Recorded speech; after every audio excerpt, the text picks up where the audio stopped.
When you have unlocked a dimension, you can't explain it to others and no one can enter it. So,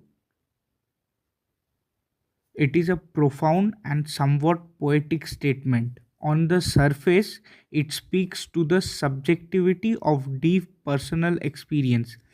So, the text is, when you have unlocked a dimension, you can't explain it to others and no one can enter it. The burden of subjectivity.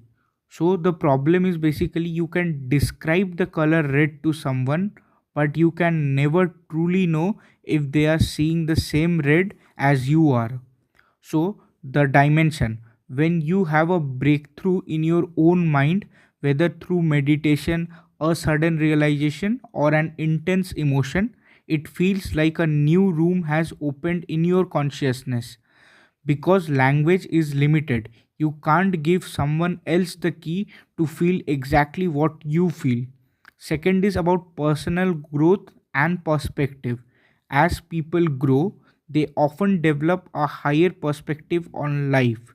So the unlocked state, imagine seeing a complex geometric shape while others only see a flat line.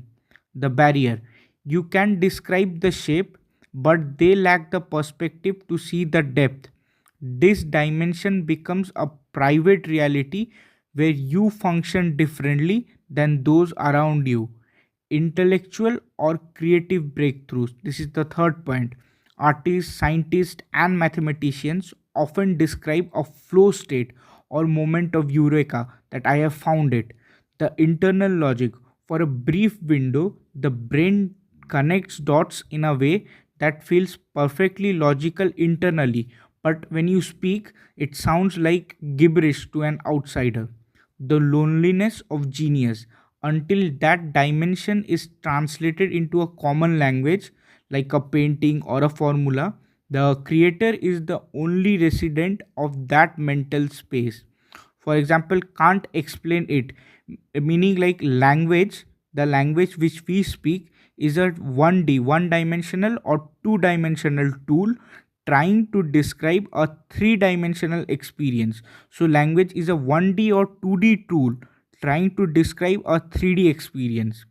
So it's a bit like trying to explain a dream you had last night.